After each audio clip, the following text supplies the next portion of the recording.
Hello everyone, welcome to law GNG. तो last turn पर हम लोगों ने कंपनी लॉ को कंप्लीट किया था, कंपनीज एक्ट 2013 को कंप्लीट किया था।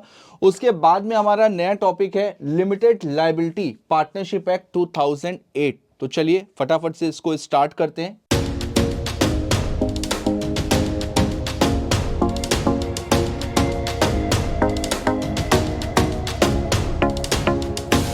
देखिए, जैसा कि नाम से ही समझ में आ रहा है, एलएलपी लिमिटेड लायबिलिटी पार्टनरशिप, तो बेसिकली ये एक तरीके की पार्टनरशिप होती है, राइट। ये एक तरीके की पार्टनरशिप होती है, लेकिन इसमें मेंबर्स की जो लायबिलिटी होती है वो लिमिटेड होती है। ये चीज तो नाम से ही समझ में आ रहा है, लिमिटेड लायबिलिटी पार्टनरशिप, यानी कि पार्टनरशिप है लेकिन साथ में मेंबर्स की लायबिलिटी लिमिटेड है। क्यों? पार्टनरशिप फॉर्म में मेंबर्स की लायबिलिटी कितनी होती है? पार्टनरशिप फॉर्म में पार्टनर्स की लायबिलिटी कितनी होती है? पार्टनर्स की लायबिलिटी अनलिमिटेड होती है। तो बेटा एलएलपी को लाने का पर्पज, ये जो एलएलपी का एक्ट है, एलएलपी का कानून है, इसको लाने का पर्पज ही यही था कि पार्टनरशिप एक पुराना प्लेटफॉर्म हो चुका है और पार्टनर्स की लायबिलिटी भी उसमें अनलिमिटेड होती है। तो पार्टनर्स की लायबिलिटी को लिमिटेड कैसे किया जाए? तो उसके लिए एक दूसरा ऑप्शन दिया गया है कि भाई अगर पार्टनर्स अपनी लायबिलिटी को लिमिटेड करना चाहते हैं तो वो एलएलपी फॉर्म कर सकते हैं, एलएलपी को इनकॉर्पोरेट कर सकते हैं। एलएलपी को आप बोल सकते हो कंपनी प्लस पार्टनरशिप फॉर्म, यानी इसमें पार्टनरशिप के भी फीचर्स हैं और कंपनी के भी फीचर्स हैं, उसको मिला करके एलएलपी को तैयार किया गया। इसी वजह से मैं हमेशा पार्टनरशिप पहले पढ़ाता हूं, फिर उसके बाद में कंपनीज एक्ट पढ़ाता हूं, फिर उसके बाद में एलएलपी पढ़ाता हूं, क्योंकि अगर ये दोनों चैप्टर आपने बहुत अच्छे से किए हैं, पार्टनरशिप भी और कंपनी भी, तो एलएलपी में कुछ भी नहीं है, एलएलपी बहुत आसान है। और इस बार पता नहीं क्यों मुझको ऐसा लग रहा है कि एलएलपी का वेटेज एग्जाम में ज्यादा होने वाला है। वैसे तो एग्जाम में ये 5 से 6 मार्क्स का इसका क्वेश्चन पूछा जाता है, कभी कभी ये भी होता है कि 4 नंबर का क्वेश्चन पूछा गया है, लेकिन इस बार मुझे ऐसा लग रहा है कि एलएलपी का वेटेज ज्यादा होना चाहिए। ये भी हो सकता है कि 10 नंबर का पेपर आपका एलएलपी से है। तो चलिए एक बार फटाफट से स्टार्ट करते हैं लिमिटेड लायबिलिटी पार्टनरशिप एक्ट 2008। तो देखिए सबसे पहले इसका इंट्रोडक्टरी पार्ट देखते हैं। The Ministry of Law and Justice on 9th January 2007 notified the LLP Act 2001। तो 9 जनवरी को LLP एक्ट को इंट्रोड्यूस किया गया था। The Parliament passed the LLP Act, LLP bill on 12th December. Parliament में जब ये बिल पास हुआ 12 दिसंबर को पास हुआ था। प्रेसिडेंट ऑफ इंडिया ने अपनी कंसेंट दी थी 7th जनवरी को। और एलएलपी एक्ट बेटा पूरे इंडिया में एप्लीकेबल होता है। तो बेसिकली ये एक्ट कब आया था? ये आया था 9 जनवरी 2008 को। देखिए इसमें क्या क्या चीजें हैं, इसका जो कंटेंट है वो 81 सेक्शंस में और 4 शेड्यूल में डिवाइडेड है। फर्स्ट शेड्यूल जो है वो mutual rights and duties of partners बताता है। सेकंड बताता है conversion of a firm into LLP, कि भाई अब पहले तो पार्टनरशिप फर्म अगर किसी ने बना ली थी और रजिस्टर्ड भी करा ली, अब गवर्नमेंट एक नया प्लेटफॉर्म लेकर के आई है, तो यहां पर एक ऑप्शन भी दिया गया है कि भाई अगर आप चाहो तो आप उसको कन्वर्ट कर सकते हो। थर्ड शेड्यूल बताता है conversion of a private company into LLP, private company भी एलएलपी में कन्वर्ट हो सकती है। और फोर्थ शेड्यूल बताता है conversion of unlisted public company into LLP, यानी कि अनलिस्टेड पब्लिक कंपनी भी अगर एलएलपी में कन्वर्ट होना चाहे तो बिल्कुल हो सकती है। Indian partnership act 1932 does not apply to the LLPs. LLPs के लिए एक स्पेशल एक्ट बना है, एलएलपी एक्ट 2008। तो एलएलपी हमेशा और हमेशा एलएलपी एक्ट को फॉलो करेगी, पार्टनरशिप एक्ट से कोई भी मतलब नहीं होगा। तो देखिए जैसा कि मैंने बताया, company plus partnership is equal to LLP, तो दोनों के फीचर्स इसमें एप्लीकेबल होते हैं। अब देखिए सबसे पहले मीनिंग देखते हैं, एलएलपी का कॉन्सेप्ट क्या है।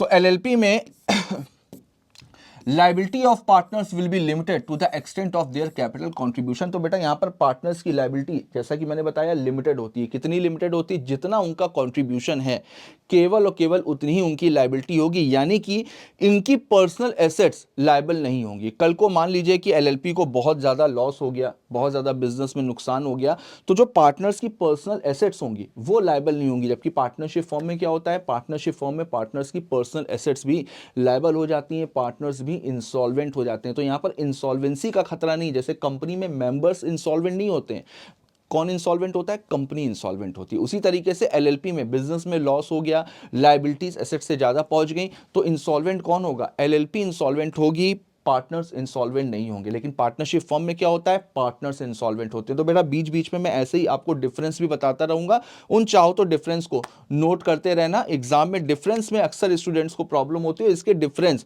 बहुत इंपॉर्टेंट है। एलएलपी कंपनी के बीच में भी आ सकता है, एलएलपी पार्टनरशिप फर्म के बीच में भी आ सकता है। देखिए, new form of legal business entity with limited liability, बिल्कुल नया बिजनेस प्लेटफॉर्म है, इसमें पार्टनर्स की लाइबिलिटी को लिमिटेड किया गया है। Alternate corporate business vehicle allow the partners the flexibility of organising their internal structure, LLP itself will be liable for the full extent of assets. तो जैसा कि मैंने बताया कि भाई लाइबिलिटी पूरी की पूरी किसकी होगी? एलएलपी की। क्यों? क्योंकि एलएलपी भी एक सेपरेट लीगल एंटिटी है, एलएलपी भी लॉ की नजर में एक पर्सन है, यानी कि एलएलपी भी एक आर्टिफिशियल पर्सन है। ये जितने भी फीचर्स हैं ना, separate legal entity, artificial person, ये सारे के सारे कॉन्सेप्ट एलएलपी के ऊपर भी एप्लीकेबल होते हैं। देखिए, कुछ इंपॉर्टेंट डेफिनेशंस हैं। बॉडी कॉर्प, ये डेफिनेशन बेटा आपके कंपनी लॉ में भी कवर होती है, राइट, और कंपनीज एक्ट में ही इसकी डेफिनेशन दी गई है बॉडी कॉर्पोरेट की। देखिए, it means a company as defined in clause 20 of section 2 of the companies act 2013। तो बेसिकली इसको डिफाइन किया गया है कंपनीज एक्ट 2013 में। इसको देखो दो पार्ट में डिवाइड किया गया है कि बॉडी कॉर्पोरेट अगर वर्ड है, देखो बॉडी कॉर्पोरेट का मतलब क्या है? जैसे आप कंपनी लॉ पढ़ रहे हो, ठीक है, कंपनी लॉ में कोई प्रोविजन आपने पढ़ा, उसमें वर्ड लिखा हुआ है कंपनी, उसमें वर्ड लिखा हुआ है कंपनी, तो इसका मतलब वो प्रोविजन पर्टिकुलर कंपनी के ऊपर अप्लाई होगा और किसी के ऊपर भी अप्लाई नहीं होगा। अगर किसी भी प्रोविजन में वर्ड यूज किया गया है कंपनी, तो वो प्रोविजन केवल और केवल कंपनी के ऊपर एप्लीकेबल होगा, बाकी किसी के ऊपर एप्लीकेबल नहीं होगा। लेकिन अगर वहां पर लिखा हुआ है बॉडी कॉर्पोरेट, कोई प्रोविजन है उसमें लिखा हुआ है बॉडी कॉर्पोरेट, तो इसका मतलब वो प्रोविजन केवल कंपनी के ऊपर एप्लीकेबल नहीं होगा। कंपनी के ऊपर तो होगा ही होगा, कंपनी के साथ में और भी प्लेटफॉर्म्स हैं, उनके ऊपर भी वो प्रोविजन एप्लीकेबल होगा। इस वजह से बॉडी कॉर्पोरेट की डेफिनेशन को समझना जरूरी है कि बॉडी कॉर्पोरेट ये जो शब्द है, इस शब्द में कौन कौन से प्लेटफॉर्म को इंक्लूड किया जाता है, कौन कौन से प्लेटफॉर्म को इंक्लूड नहीं किया जाता है। तो इसको इसी तरह से डिवाइड किया गया है। तो अगर कोई बॉडी कॉर्पोरेट वर्ड है तो उसमें देखो एलएलपी को भी इंक्लूड किया जाएगा। यानी अगर आप भले ही कंपनी लॉ पढ़ रहे हो, भले आप कंपनी लॉ पढ़ रहे हो और कंपनी लॉ में बॉडी कॉर्पोरेट प्रोविजन में लिखा हुआ है, तो इसका मतलब ये प्रोविजन कंपनी के ऊपर भी एप्लीकेबल होगा और साथ में एलएलपी के ऊपर भी एप्लीकेबल होगा। A limited liability partnership incorporated outside India. अब अगर कोई एलएलपी इंडिया के बाहर इनकॉर्पोरेट हुई हो, यानी कि फॉरेन एलएलपी है, उसके ऊपर भी वो प्रोविजन एप्लीकेबल होगा। भले ही कोई भी फॉरेन कंपनी है, यानी कि कोई कंपनी इंडिया के बाहर इनकॉर्पोरेट हुई है, तो उसको भी बॉडी कॉर्पोरेट की डेफिनेशन में इंक्लूड किया गया। अब किसको किसको इंक्लूड नहीं किया गया? Corporation soul. कॉर्पोरेशन सोल का मतलब अगर कोई सोल प्रॉपर्टी फॉर्म है, सोल प्रॉपर्टीशिप वाली फॉर्म है, तो उसको इंक्लूड नहीं किया गया है। अगर कोई भी कोऑपरेटिव सोसाइटी है जो कि रजिस्टर्ड है अंडर एनी लॉ, तो फिर कोऑपरेटिव सोसाइटी को भी बॉडी कॉर्पोरेट में इंक्लूड नहीं किया जाएगा। क्यों नहीं किया जाएगा? उसके पीछे भी लॉजिक है।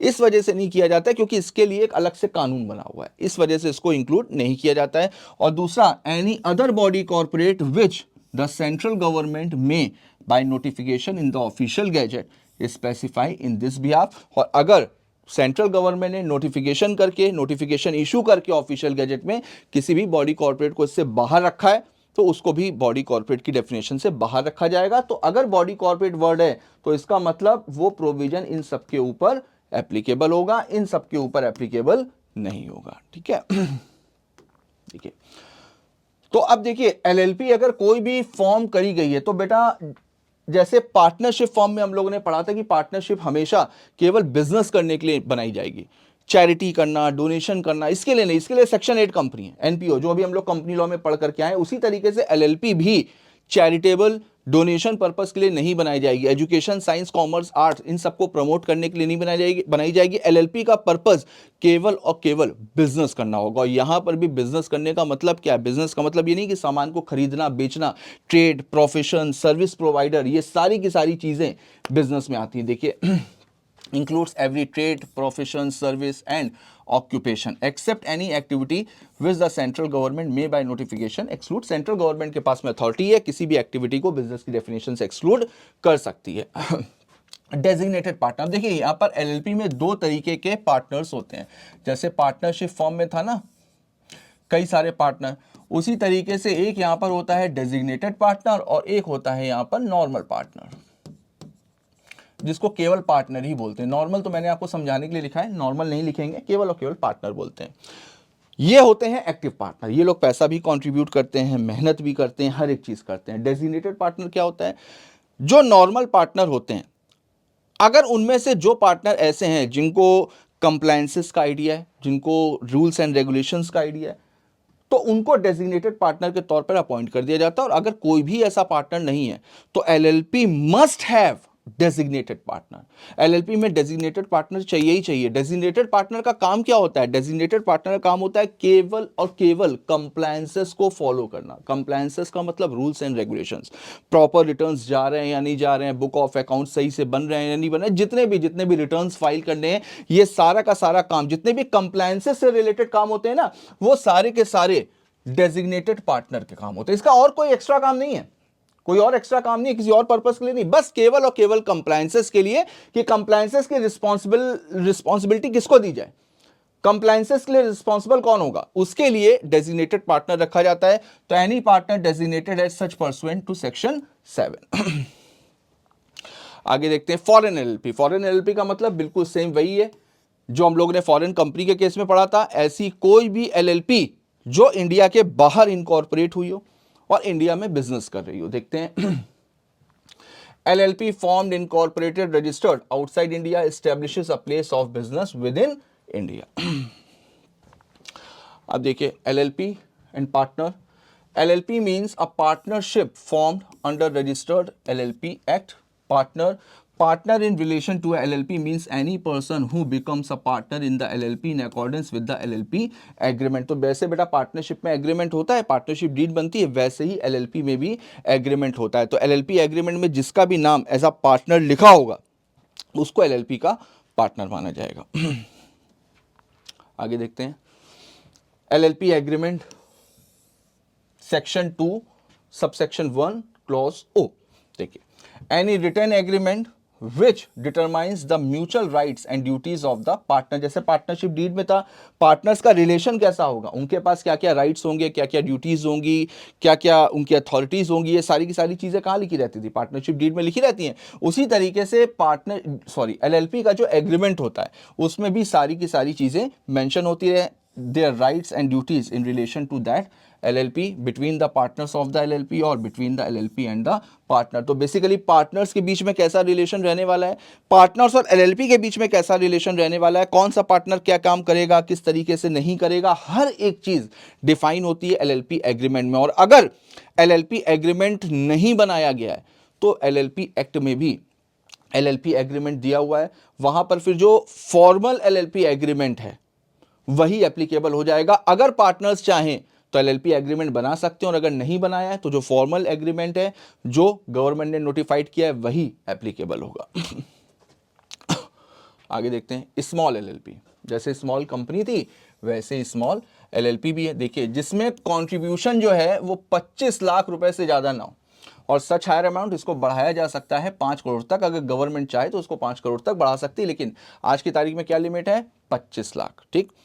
साथ में टर्नओवर जिसका 40 लाख रुपए से ज्यादा ना हो, राइट, और इसको ही बढ़ाया जा सकता है 50 करोड़ रुपए तक.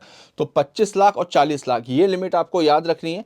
तो अगर कोई भी एलएलपी इसको फॉलो कर रही है, टर्नओवर को और कंट्रीब्यूशन को, तो ऐसी एलएलपी को बोला जाएगा small LLP which meets such other requirements as may be prescribed and fulfil such terms and condition as may be prescribed. आगे देखते हैं non applicability of the Indian partnership. तो देखिए ये चीज तो मैंने आपको पहले ही बताई, इसके लिए अलग से एक्ट बना है एलएलपी. तो इंडियन पार्टनरशिप के इसमें कोई भी जगह नहीं है. Save as otherwise provided the provision of the Indian partnership act shall not apply to LLP. देखिए पार्टनर्स क्या होते हैं.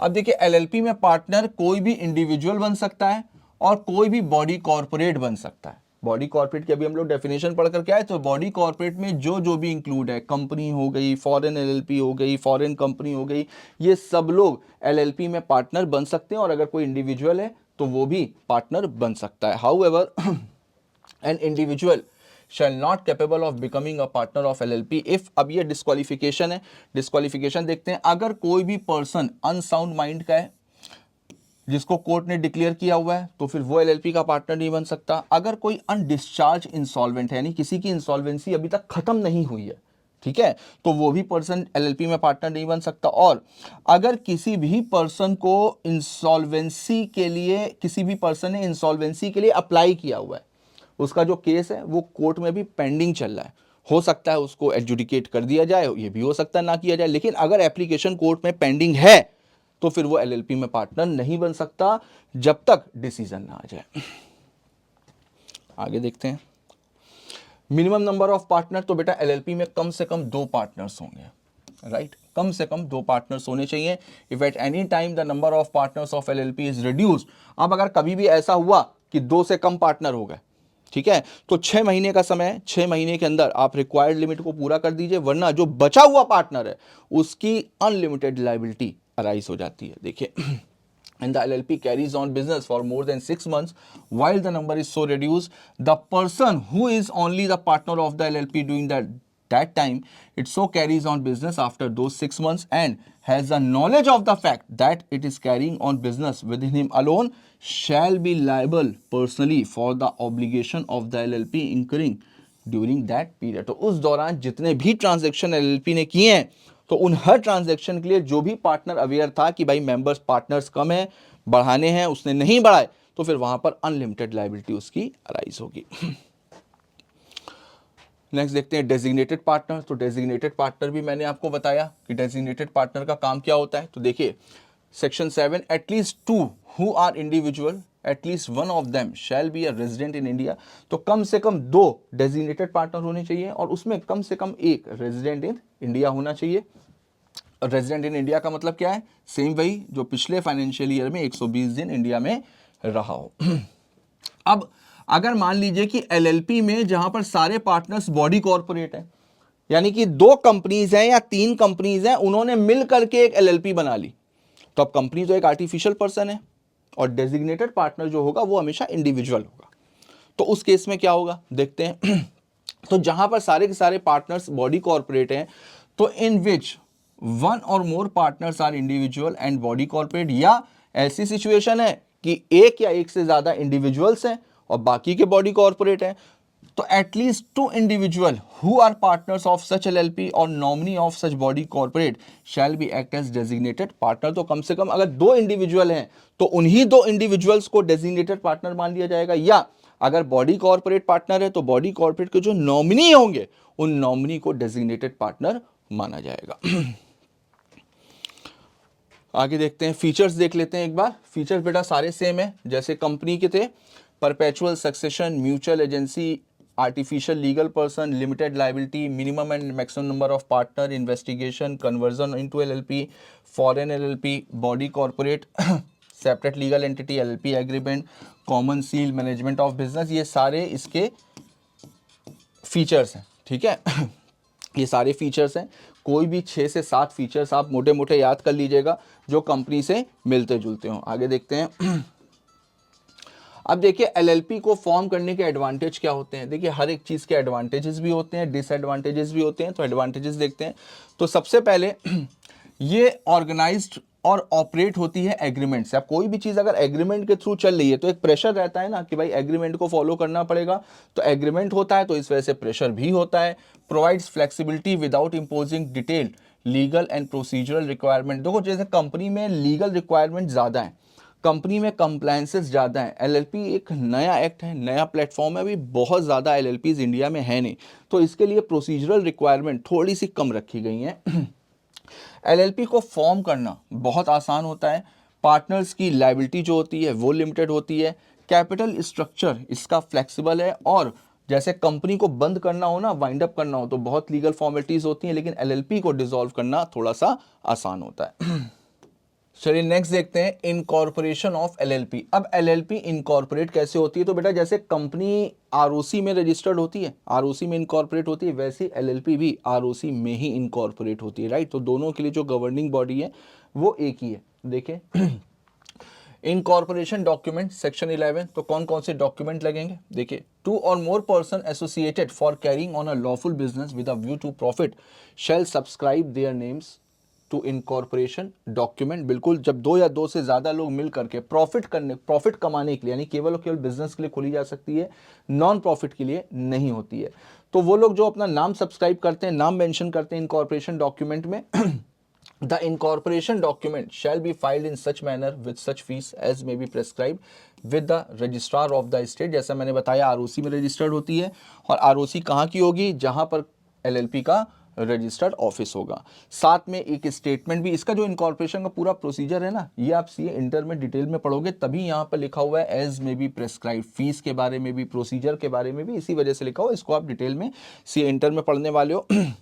तो स्टेटमेंट टू बी फाइल्ड, साथ में स्टेटमेंट भी सबमिट करना पड़ता है। स्टेटमेंट देखिए कौन सबमिट करेगा? जो भी पार्टनर्स होंगे या जो भी प्रोफेशनल्स होंगे। देखिए, there shall be filed along with the incorporation document a statement in the prescribed form made by either an advocate or a company secretary or chartered accountant or a cost accountant who is engage in the formation of the LLP. ये बेटा company में भी होता है, LLP में भी होता है। जो प्रोफेशनल एलएलपी को या कंपनी को, मैं कंपनी वर्ड यहां पर इस वजह से यूज कर रहा हूं क्योंकि ये प्रोविजन दोनों के ऊपर अप्लाई होता है। जो प्रोफेशनल, चाहे वो एडवोकेट हो, चाहे वो कंपनी सेक्रेटरी हो, चाहे वो चार्टर्ड अकाउंटेंट हो, चाहे वो कोई सीएमए हो, कॉस्ट अकाउंटेंट हो, अगर वो एलएलपी को इनकॉर्पोरेट कर रहा है तो वो भी एक स्टेटमेंट सबमिट करता है, वो भी एक फॉर्म सबमिट करता है। किस बात का? वो ये डिक्लेयर करता है कि उसने भाई पूरा काम ईमानदारी से किया है, सारे के सारी लीगल फॉर्मेलिटीज़ जो हैं वो उसने पूरी करी हैं, सारे डॉक्यूमेंट्स को उसने रिव्यू कर लिया है, कोई भी फॉर्जरी या किसी भी तरीके का कुछ भी गलत काम नहीं हुआ है।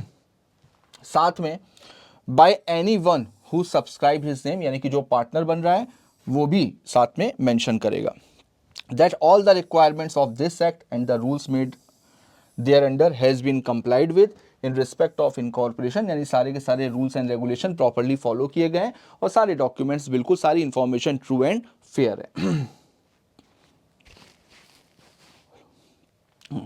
अब देखिए कौन कौन से डॉक्यूमेंट होंगे। सबसे पहले तो जो फॉर्म होगा वो फॉर्म मेंशन करेंगे, उसमें नाम होना चाहिए एलएलपी का, बिजनेस क्या करेगी ये मेंशन होना चाहिए, एड्रेस मेंशन होना चाहिए रजिस्टर्ड ऑफिस का एलएलपी का, जितने भी पार्टनर्स हैं उनका नाम, उनका एड्रेस ये मेंशन होना चाहिए इनकॉर्पोरेशन डॉक्यूमेंट में।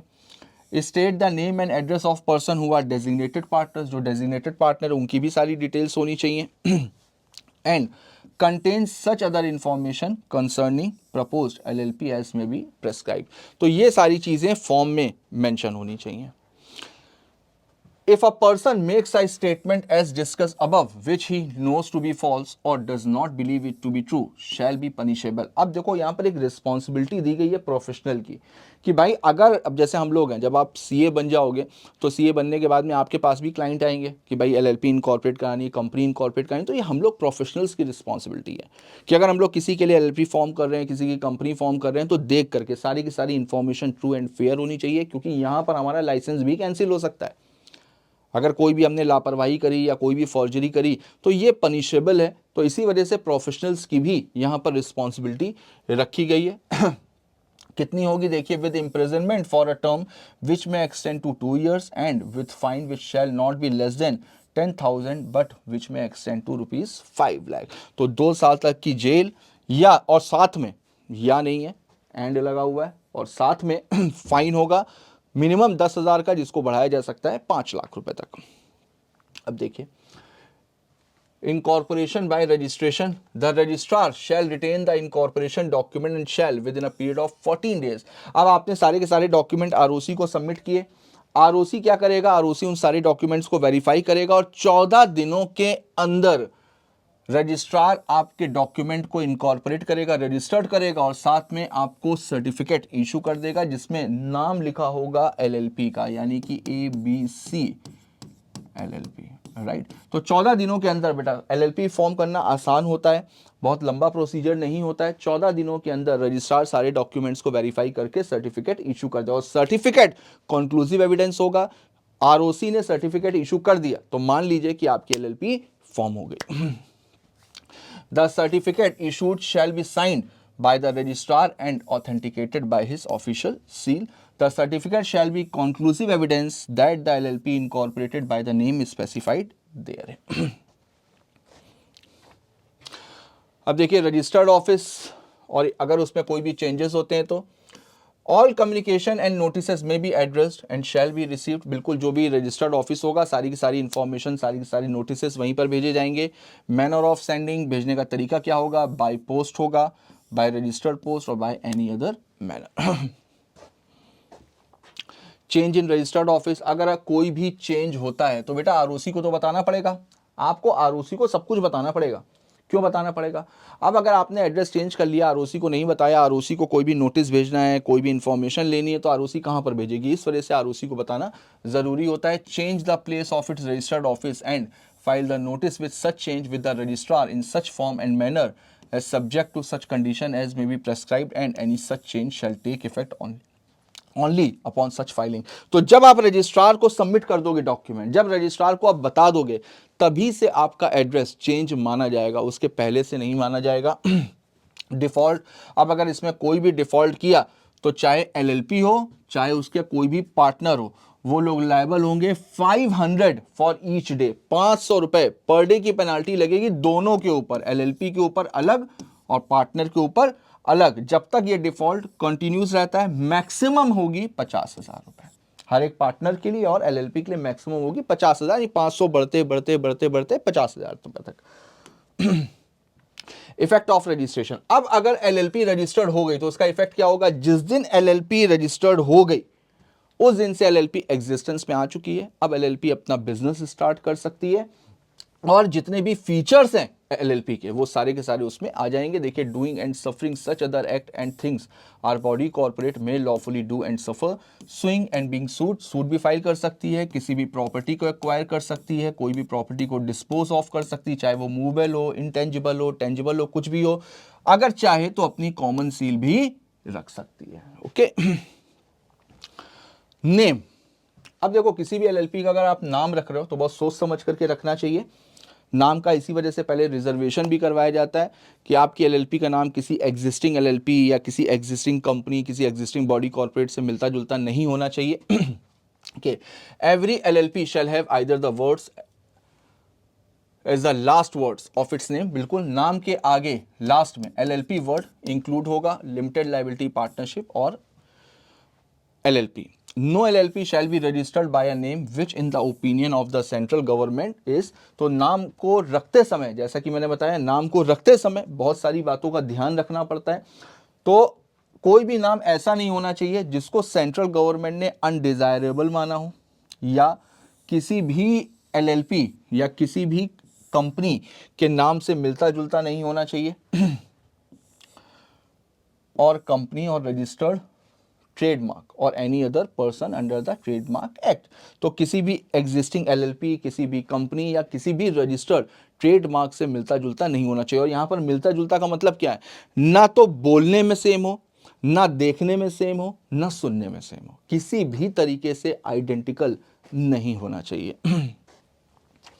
अब देखिए रिजर्वेशन ऑफ नेम, बिल्कुल जैसा कि मैंने बताया कंपनी के केस में भी बेटा यही होता है कि नाम को पहले आपको रिजर्व करवाना होता है। तो एलएलपी के केस में भी यही है कि पहले हम अपने नाम को रिजर्व करवाएंगे। देखिए, a person may apply in such form and manner and accompanied by such fees as may be prescribe to the registrar for the reservation of a name set out in the application as name of propose LLP और name of which LLP.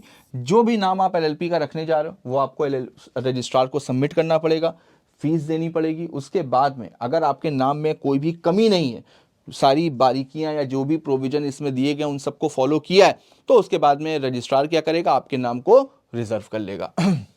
Registrar may if he is satisfied subject to the rule prescribe by the central government that the name to be reserve is not one which may be rejected on any ground, reserve the name for a period of 3 month. अब 3 महीने के लिए इसको underline कर लीजिएगा। 3 महीने के लिए आपके नाम को रिजर्व किया जाएगा। तो अब ये 3 महीने में आप क्या करोगे, 3 महीने में सारी फॉर्मेलिटीज कलेक्ट करोगे और 3 महीने के अंदर आपकी एलएलपी फॉर्म हो जानी चाहिए। तो आपके जो नाम को रिजर्व किया जाएगा वो 3 महीने के लिए वैलिड होगा। 3 महीने के अंदर आपको एलएलपी फॉर्म करवा लेनी है, और अगर आप करवा लेते हो तो आपको ये नाम मिल जाएगा, अदरवाइज ये नाम लैप्स हो जाएगा from the date of intimation by the registrar. तो चलिए इतना ही था हम लोगों का एलएलपी। तो एलएलपी के भी मेन प्रोविजन हम लोगों ने कवर अप कर लिए।